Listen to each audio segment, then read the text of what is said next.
This is the Fantasy Football Unlimited podcast with your host, Kevin Murray.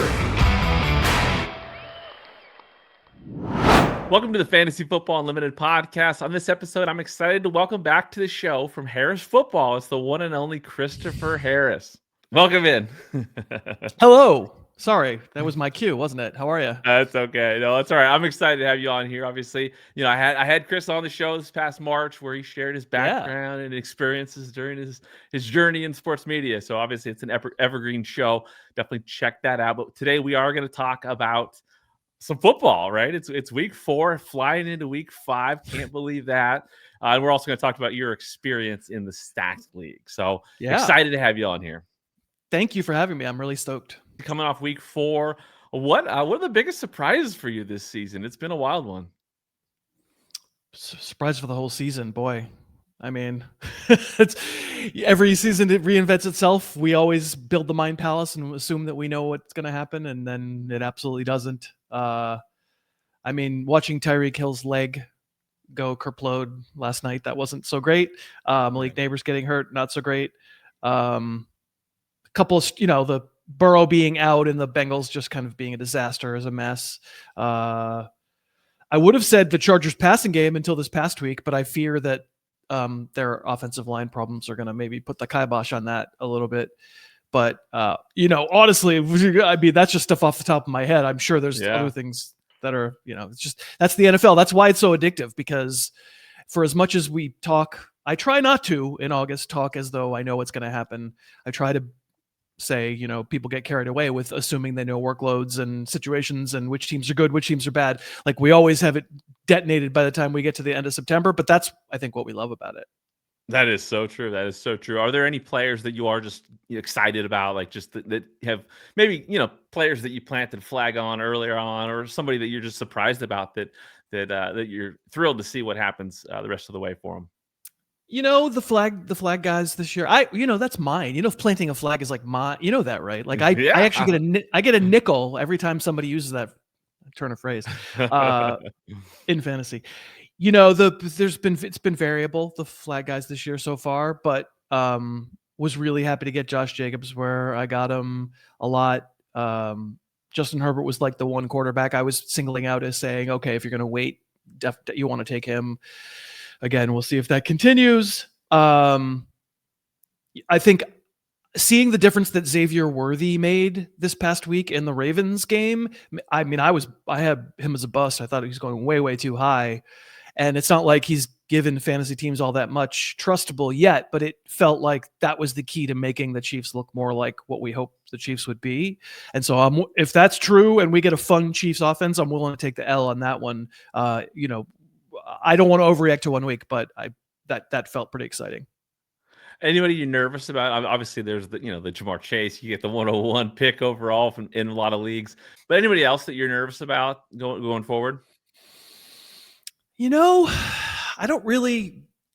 I hate to say I don't get nervous, but like I know what you mean. I want to view the people that we think are good players who aren't performing well as long as there aren't really bad exigent circumstances like Jamar Chase not having his quarterback. I want to believe that those are more buy low opportunities than freak out opportunities. So like I want to buy Brian Thomas for nothing. Now granted, I want to buy it for nothing, but I don't think there's anything like inherently wrong, and people are kind of looking for reasons to so like Brian Thomas is the answer, one of the answers, but I kind of don't want people to be like, that's it, I'm washing my hands. I want to go trade Ja'Cory Krosky-Merritt and get him, something stupid, and then like have it turn around the way that we usually think good players turn around. So obviously we're going to talk a little bit about the Stacked League. For those unfamiliar with that fantasy league, it's stacked. The name fits. Industry leaders competing for the prize, right? Again, $10,000 in charity. Pretty cool stuff. What was it that made you want to get involved in this one? Well, that's it. You get asked to do a league where we know that a lot of money is going somewhere great. Certainly that's the reason. It's fun. The truth is, usually you ask me to be in an experts league, I usually just do it. I'm in a lot of them, but I'm paying more attention to this one for exactly that reason. My charity is Feeding America, and I've been doing work for them for a long time and making donations and stuff. And so it would be awesome if I won, because then I know that charity would get it. But like the other charities are good too. I think that's really what it comes down to. I don't feel like somebody who goes 0-4, and I think there's one team in this league that's 0-4. That doesn't mean they're bad at fantasy. It doesn't, just this is, we pretend we know what's going to happen, and then we immediately don't know what's going to happen. And sometimes we just get the bear eats us instead of us eating the bear. So like, I don't really hold a lot of, I don't know, I'd say like self-esteem based on how I do in any given one league. And this is a tough one. It's got a lot of good players in it, but so like, I don't view it as some measuring stick. Like, I've been doing this a long time. I'm pretty good at this. But it's much more, I was psyched to hear that it existed, because it's like, I mean, Jeremy's a really great guy, and I've known him for a long time on Reddit and stuff. And so the idea that he was doing this to kind of try to make it really transparent was fun anyway. But certainly the selling point was the fact that there's a lot of money that's going to charity. Yeah, it's a great league for, educating consumers out there. A ton of people watching this league. But yeah, so this league is so much fun to watch from the outside. It's been great to see. Obviously, like you said, you're battling for charity. You got 5,000 going to Fantasy Cares, and then 5,000 going to the charity of the league champion. Yeah, currently Dave Richard is top the league. He's been setting the pace the entire way. But you and Kendall Valenzuela are both tied with him at 3-1. 7 teams are 2-2, and as you said, there's one team that's 0-4, but fighting all the way.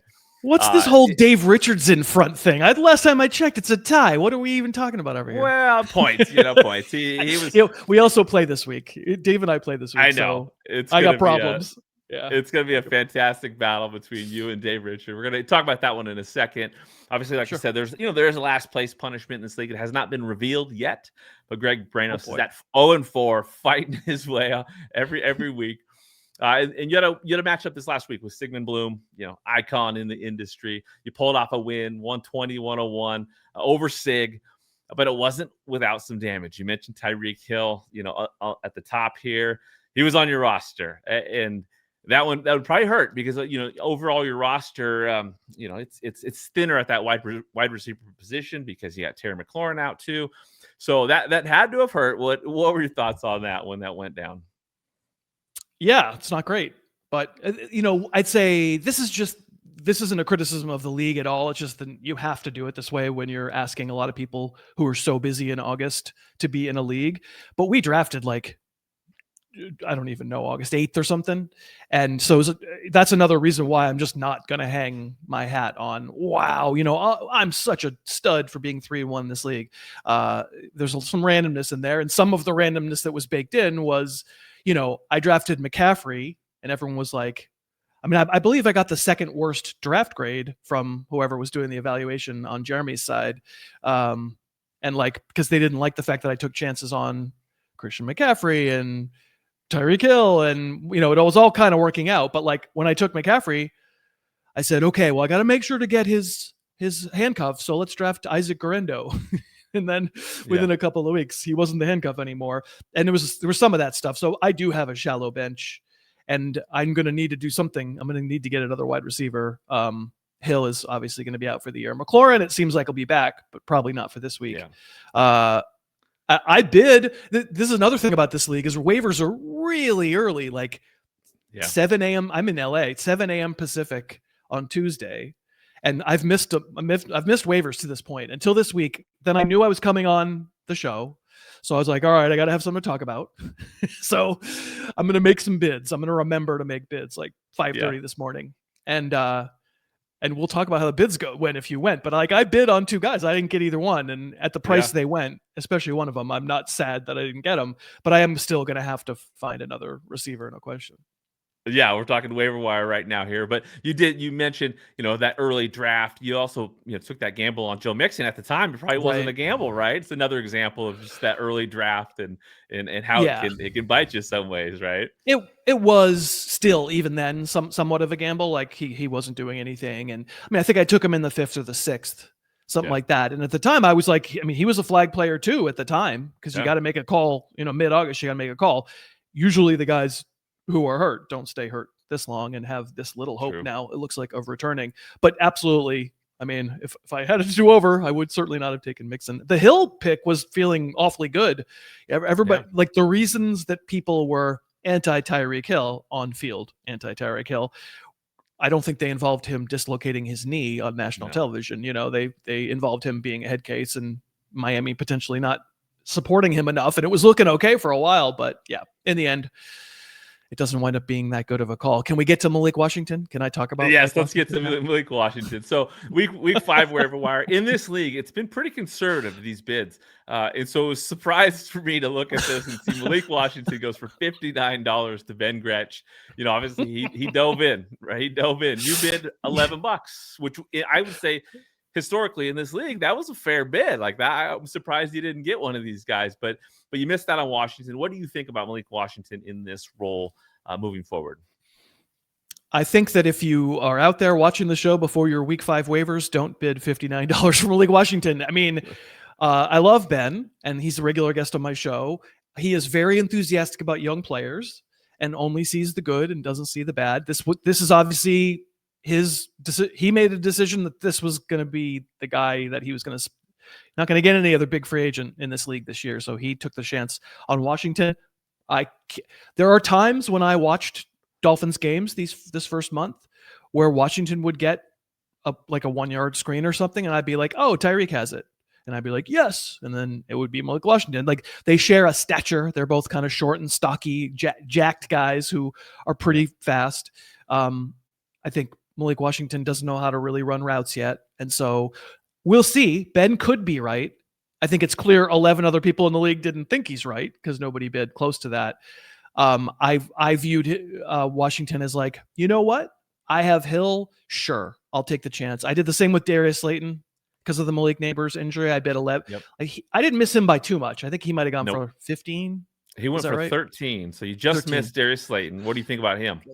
You know, I'm fine. That's great. I'll get someone in the second round of waivers, you know, because this league will have another round of waivers that run tomorrow morning. I'll get someone else, and then that person will have just as good a chance. I don't know who it is. I can't tell you obviously yet. Don't actually know. Yeah, state secret. I think it's just fine. Darius Slayton has an unblemished track record of getting opportunities because of injuries and or whatever on the Giants depth chart, and unblemishedly has never run with it.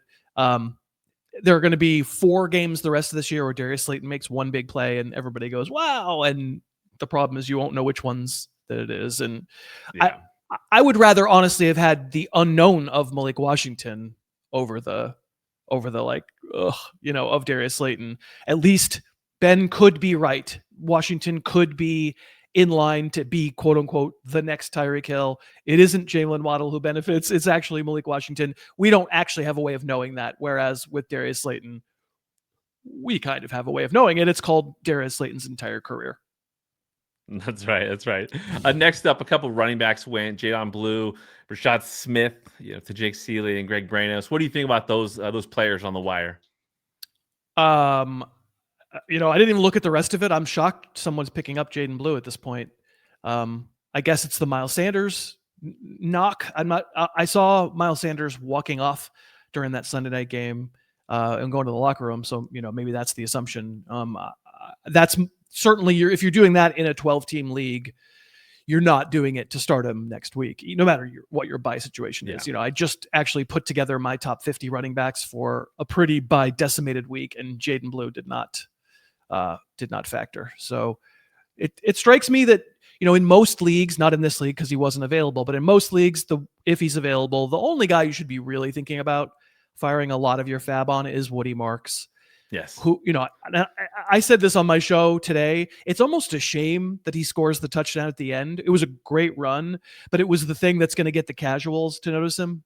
And so everyone's going to be recommending him. So he's going to go for half your FAAB or whatever.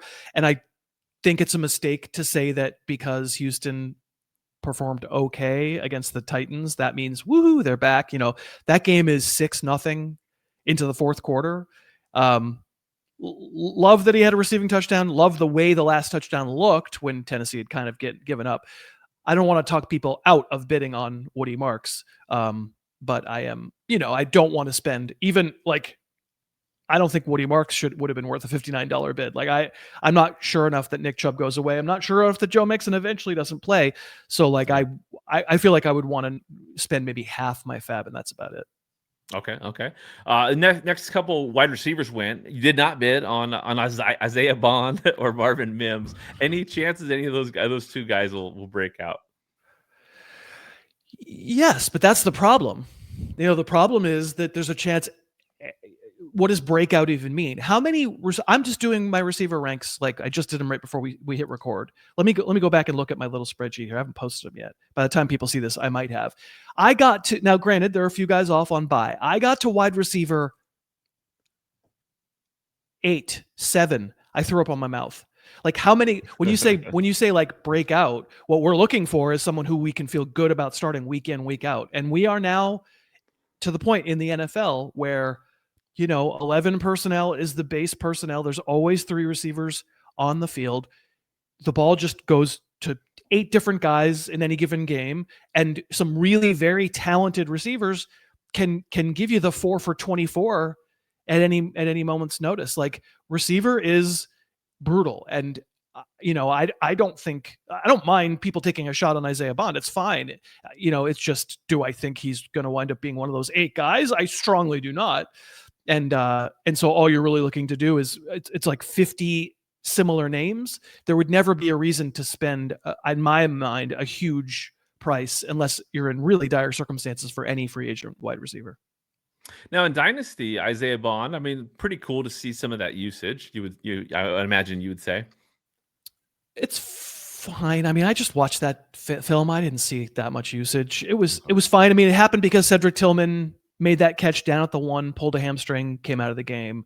And he's going to miss multiple games. So like, okay. But I mean, Joe Flacco is quite literally, I think, the worst quarterback in my mind right now that's starting in the NFL. And if it's not him, it's Dylan Gabriel. It's, what's the future at that position for whoever winds up staying at receiver in Cleveland? Sure. I mean, Isaiah Bond should be rostered in Dynasty, but I can't say I'm like, wow, I got to run out and trade for him. Well, closing out the waiver wire, Darren Waller went, Mason Taylor and Brenton Strange. Any thoughts on any of those guys? Specifically Waller, obviously. Waller. People were excited. Yeah, Waller deserves to be rostered in all leagues now. We have a running gag on my podcast. We call it the quest for Tonyan, because there was that one year when Robert Tonyan just in Green Bay became like a fantasy star, like carried teams to championships down the end, and obviously wasn't a good player. Aaron Rodgers made him a fantasy, but that's what we do. We don't draft tight ends, and we go on the quest for Tonyan, and we just add whoever we can add. And if they flop after a week or two, cool, we'll go find another Tonyan. Now, Darren Waller has the problem of already being more famous than Robert Tonyan. So can Darren Waller be a Tonyan? That's a great, I'm going to leave that to the historians and the scholars to address that question. But sure, I mean, tight end is gross. I wouldn't want to be spending a ton of money to get him, but I think there's a team in every 12-team fantasy league that can be adding Darren Waller. I love it. Now let's talk a little bit about some of the players that were dropped. You got, for Malik, the $59 bid, Kayshon Boutte, he got kicked to the curb. Travis Hunter was cut. Talk to me about either of those guys. Obviously, Hunter being dropped around fantasy leagues all over the place. What are your thoughts on that? My thoughts are, you're kidding me. A rookie wide receiver was overdrafted. I'm shocked. This is our industry gets a little crazy about the kids and overdrafts. And I say we, not so much me, but a lot of people only can imagine the upside. They can only imagine the good part, and they can't imagine the bad part.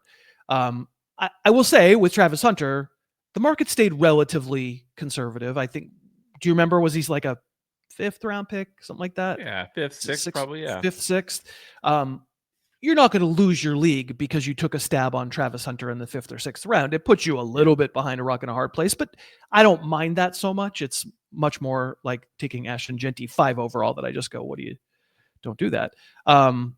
Marvin Harrison last year, 13 overall, whatever it was. Like, but yeah, I'm not that shocked that Travis Hunter's taking time to adjust, especially given how much defense he plays. So like, if you're asking me if he's the one I'm going to add in stacked, I can't say definitively no, because I don't know definitely who's going to wind up available. But I'm not thrilled to add him.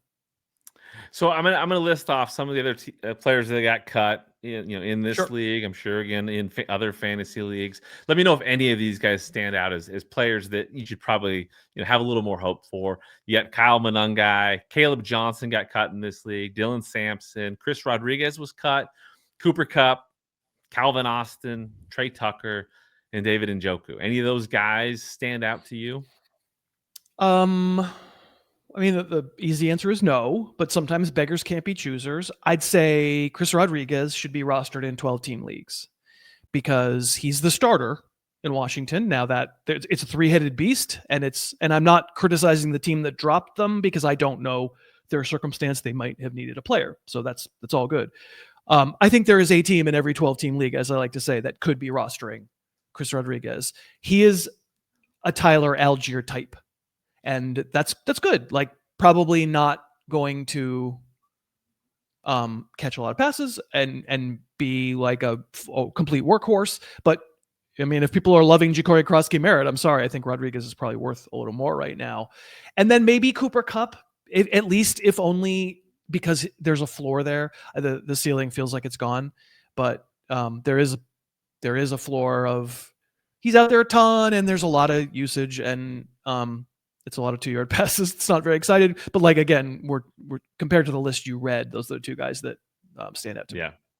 Well, yeah, again, pretty wild waiver wire this week in fantasy across the country. But obviously in this league, a lot of action. So that was kind of fun to recap some of that stuff. Yeah. Now, your roster from draft day, from the 7th spot, you anchored it with McCaffrey, Josh Jacobs. You got Herbert in there.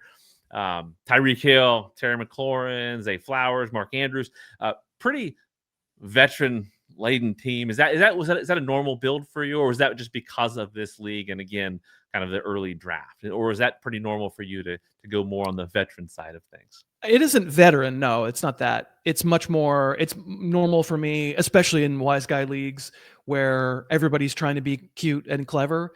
I am going to take running backs if I have the opportunity. It's going to be, I mean, for me, every league this year was like Josh Jacobs, Christian McCaffrey, Jonathan Taylor. They were just available in the first and second round, almost in every draft.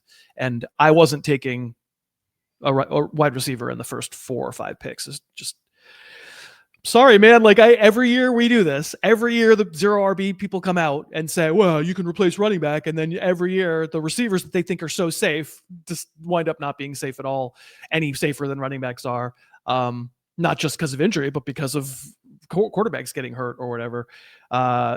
So like, I can't say that I have a bias toward veteran players. It's much more of a bias toward the most scarce position in fantasy that some people just refuse to treat as the most scarce position, which gives me values. And obviously so far having the combination of the 3 of Jacobs, McCaffrey, and Taylor has worked out well. I like it. So looking at your roster, anybody that you're, that you're looking at, like, these are the guys that need to carry me all the way to the championship. Some guys that really need to come through. I mean, I don't have a very deep team, so it's the names you would expect. Zay Flowers continuing to play like I don't want to say wide receiver 1 anymore. That's not the way we should be thinking about this stuff. There are like 5 wide receiver 1s, and then there's this universe of 50 guys who are all kind of the same. And Flowers isn't one of those 5 guys. He's just not gonna be. But I need him to do what he's done: be a 6-catch, 60-yard, throw in a touchdown every other week. Like, that's what you need these days. It doesn't sound like a lot. That's what you need these days to be. If you do it every week, you're a wide receiver 1, 2. You're wide receiver 15 or something. And I need him to be that because I don't have another now. I don't have Tyreek. I don't have another wide receiver. It's so tough because I think in a lot of circumstances, this would be a case where you'd be like, oh, I think I'm going to make a trade. It's just in these expert leagues, there are never any trades. Like, that doesn't. doesn't really ever happen. And it's not anybody's fault. It's just we're so busy and we have so many leagues. And as much as we want to treat this one like it's special, because it is special, it's special in that folks are getting a peek at how we're managing these teams. And then also it's special because the money is for charity. I would love to say that, I'm really going to hunker down and figure out a way to split, Zay Flowers into 2 lesser receivers or something. I just know that it might not happen. So I need Flowers to act like he can fill that one spot. I need Dobbins. Like that was another really good value that I was on everywhere. I need Dobbins to stay frosty, as it were. And then the big guys, I need McCaffrey and Jacobs to be as good as they've been. Keep doing it. And Herbert, obviously aside from this last weekend, just, keep slinging it. Obviously you got that big matchup, week 5, Dave Richard, yes, you guys are both setting the pace. And so, he's got a monster team though. He is a monster. He's got a good team. So he's fully loaded this weekend. You don't have Josh Jacobs. What do you need to pull off a W this weekend? I mean, the one thing about I could give you coach speak. Like the guy's really got to go out and just play hard. I'd say I'm going to need some of his players to not perform very well because he has a monster team. I don't have Jacobs. I won't have Hill the whole rest of the year. I already didn't have another receiver because McLaurin probably won't be back for week 5. This is a tough ask. We're looking towards the future. We're looking towards the time when McLaurin gets healthy. I'll feel better about the receivers then. I am.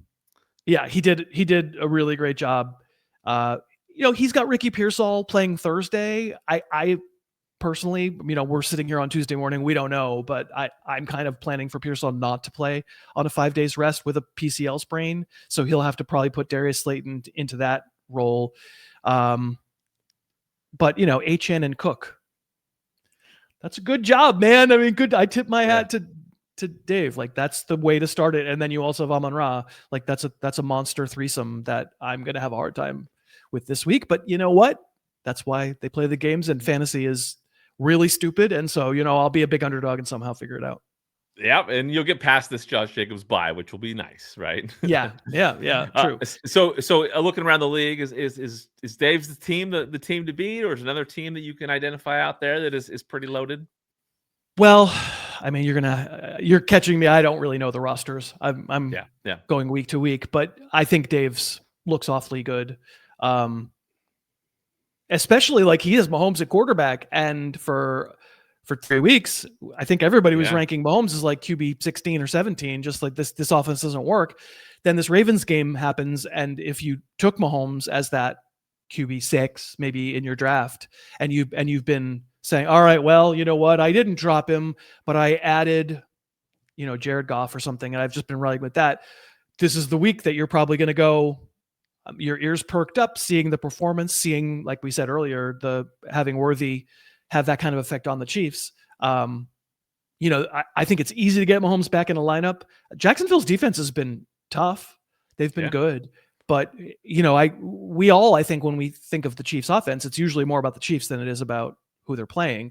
And if now Worthy is not a 1-yard reception machine, but rather going down the field, it just feels like that opens up a whole universe for Mahomes to go back to being Mahomes. Yeah, it could be an absolute game changer. Now, looking around this league, you see some familiar faces. Is there one manager out there that you just, you got to beat, like the one person that you got to take down? I think you had Andy on last week, right? Yeah. He said me. I mean, obviously, like we're like very good friends, and we've known each other since way before either of us did this for a living. We've known each other since the 90s. Like we're friends from way before either of us thought about covering. We were in fantasy leagues together before we ever thought about covering fantasy stuff together. So the fact that not only are we both doing this for a living, but now we're working together because he's my regular Wednesday guest now on the Yacht Club, and I'm writing some stuff for the Deep Shot website. We're doing live streams for each other's audiences, and we have a Discord together. Like we're just, tight as tight could be in this business. So sure, I don't think we've played yet, but sure, I'll be circling that calendar, date in the calendar. Yeah. He said that obviously you guys have had some epic fantasy battles years and years. So natural. We have a league. We have a league sorry to interrupt. We have a league that we've been in together for 27 years. It's amazing. I think that's right. I think it's that's amazing. 27 years. And that particular league, he's won more than I have. I think I've won it like 3 times. He went through a period of winning it like 5 times in 7 years or something, which is really annoying. But then we have we have La Liga Lebowski, and I'm sure some of my audience who are watching this video know we talk about La Liga a lot. That's like a 26-man, super deep rosters, salary cap hits, franchise tags, player holdouts. There are like probably 500 clone leagues now because we talk about it so much. The audience like takes our rules and they start their own La Liga clone. But that La Liga, we call it original recipe. That's now back off Barons. That's where I've had the dominance. He's in there though. He's in that league too. I love that. That's great. Now, obviously, we're going to wrap things up here. A last chance. Any trash talk you want to send out there to any league mates here? It's not really my thing. I figured. Not really a big trash talker, but it's cool. I mean, it's so cool to be doing this. I guess the message that I would want to, if people out there in their own fantasy leagues, they're getting a glimpse into what it's like to be in a league where I'm somebody who presumably knows what they're doing, and yet I didn't draft a very good bench. The waiver wire is pretty scant. Like, you're going to have to kind of figure something out. I hope it's useful for people who in their home leagues who are watching this find themselves in a similar position. Like, I think don't panic. Don't feel like you need to make a ridiculous trade right away to fill in a lineup. You can survive a bye week where you take a loss, where you assume the loss is coming, get your guys back. Like, McLaurin will return. Maybe I'll get Mixon at the end of the year. That would be like a little boost, a little shot in the arm. I guess the message for anybody who finds themselves in that kind of circumstance, if you're getting like a peek under the hood to this team, that's what I would want the message I would deliver, which is like little by little, try to make it better. Hopefully you stumble upon someone who can really help you and don't make a panic move. Great message. Got to keep chipping away. It's a long season. Right. Keep chipping away. That's exactly right. There we go. Go ahead and share with the listeners and viewers where to find your content. We don't call it content though, do we? Well, find you. Fancy content thing just makes it sound like AI, like slop, content. I do a podcast 5 times a week. Harrisfootball.com is where you can find all my stuff. And then there's other stuff too, but harrisfootball.com, you can figure it out from there. There you go. Be sure to follow everything that Chris is doing. If you want to follow the Stacked League, visit stackedfantasy.com/Stacked League. Thank you so much for joining me, Chris. It was a ton of fun. Oh, I thank you so much. It was a blast. Thank you for listening to the Fantasy Football Unlimited podcast. Until next time, be sure to follow and subscribe to all of FFU's social media accounts for daily content.